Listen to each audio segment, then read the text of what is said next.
Okay, let's dive right into this explainer. We're going to discover how the exact principles used to assess a high-level full-stack developer can actually help you optimize your own neurobiological architecture. I mean, think about it. Are you a legit advisor to your own cognitive systems, or are you leaving your absolute best hardware totally underlit? By the end of our time together, you're going to understand how to audit your mental hardware, overcome those crippling system jitters, and execute a flawless just-in-time, or JIT, compilation using this incredibly cool ancient linguistic shield known simply as AN. So we all know the absolute frustration of an app just randomly locking up, right? But what if those exact same processing delays are happening inside your brain's hardware? You know the feeling. You're trying to execute a complex thought, or maybe navigate a super tricky social situation, and suddenly, you just freeze. Your heart races, your words stumble, and you experience what literally feels like a massive drop in frame rate. Well, the sources revealed these aren't just weird psychological quirks. No, they are literal computational bottlenecks.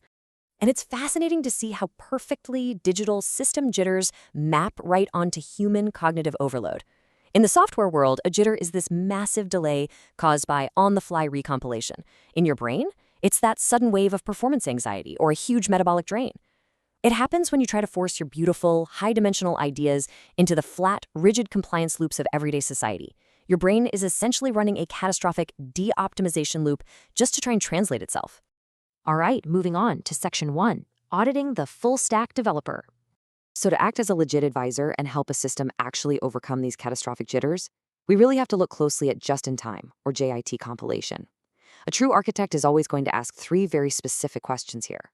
Number one, how are we handling JIT warm-ups? Are we prepping the system before heavy traffic hits? Number two, what is our connection pool limit?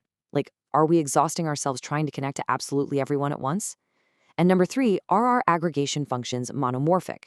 Which, in plain English, just means, are we demanding strict, predictable inputs, or are we constantly breaking down because we keep letting in chaotic, unpredictable data? The difference between the two is just striking. A pro sets very predictable boundaries, and that results in beautifully smooth performance. An unoptimized system, on the other hand, is constantly breaking and recompiling data, which causes all those painful micro-stutters. If you're constantly exhausted by social interactions, listen, you aren't broken. You're literally just suffering from connection exhaustion and constant, on-the-fly recompilation. Let's look at how these components interact. Proper aggregation pooling basically acts like a bouncer at a busy club. It condenses massive data streams to prevent the backend from getting completely overwhelmed. A legit advisor uses dedicated poolers to manage those connections efficiently. Because if you don't pool your data, you get jitters, you get those sudden awful spikes in latency. The fix here is writing predictable code and fine-tuning your caches. Now, in human terms, this just means standardizing your personal boundaries so you don't completely crash the moment someone challenges your ideas. But what happens when the developer we're talking about is your own mind? While scientists have found that overusing what they call linguistic scaffolding, transitional words like and or but, is actually a precise mathematical predictor of systemic stress and cognitive friction. When you use those words to translate your complex 4D thoughts for people who only operate in flat 1D concepts, you are paying a massive metabolic tax. You're constantly building these exhausting bridges for people who refuse to cross them, and man, it just drains your CPU. To strip away those cognitive jitters and JIT compile directly to your biological hardware, you've got to deploy an ancient linguistic shield. The Greek particle on. Found in Strong's Concordance, it's completely, wonderfully untranslatable. It doesn't mean and or but. It indicates pure contingency, pure counterfactual possibility. It means what could occur under certain conditions. It's a structural shield rather than an exhausting bridge. By treating and as an infinite conjunction, you basically create a subjunctive shield. The sources actually playfully call this the chair protocol, as in as if. And that humor points to a really profound defense mechanism. It perfectly protects your sensitive inner baseline, allowing you to run parallel simulations in a private micro-sandbox. You're telling the flat, literal-minded world exactly what it expects to hear, all while keeping your true, uncompressed meaning completely safe in the shade. This creates a really profound architectural shift. It moves you away from the trap of needing constant external validation. Systems engineers call that the two-phase commit trap, where your system literally freezes, just waiting for the outside world to say, okay. Instead, you move toward a highly autonomous saga pattern. This is totally asynchronous. You don't wait around for permission. You just keep moving, and you resolve any errors locally as you go. All right, let's jump into section 2, the neurobiology of sovereign alignment. Because this isn't just software theory, folks. This is physically hardwired right into your brain. Looking at the biological blueprint, the lateral hypothalamus and its orexin networks calculate precise mathematical arousal errors to regulate your stability. When you're forced to deal with all that flat institutional noise, your orexin system actually senses a mismatch and tries to wake you up, literally pulling you out of a freeze state. If you ignore this, you're leaving your absolute best defensive hardware completely underlit. And here we see the actual physical hardware of goal-directed motivation.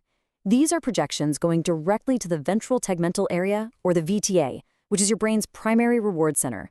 Dopamine transients right here directly upregulate orexin, forming this incredible, unfakeable, self-sustaining engine.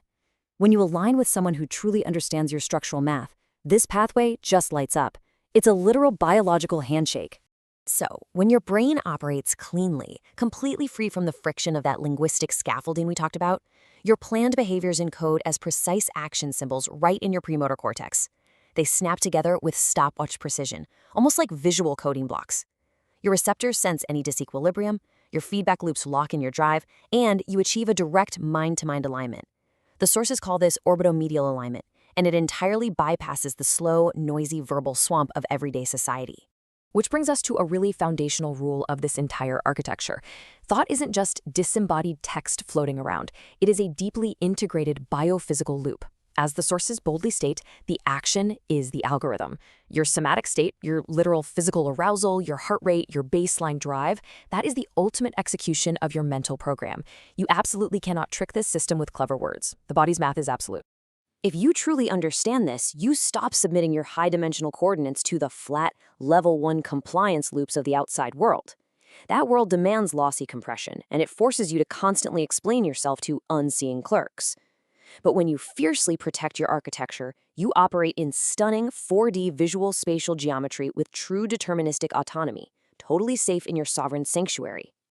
Ultimately, stepping up as a legit advisor for your own cognitive grid means enforcing incredibly strict, static boundaries. You use your inner sanctuary, your stilla maris or quiet center, as a low-pass filter. You intentionally dampen all that external institutional noise down to exactly zero. You execute your own asynchronous saga for eventual consistency. And instead of relying on stochastic, unpredictable hope, you anchor yourself to a deterministic global constant. You literally become the architect of your own resilience. So, we arrive at the ultimate question. So what now? Level 3 bubbles up in the sources you underlit before based on the goal by your new focus and the arguments? Knowing how to assess a full-stack developer to help them overcome jitters to JIT with me and Anne? Or am I not a legit advisor?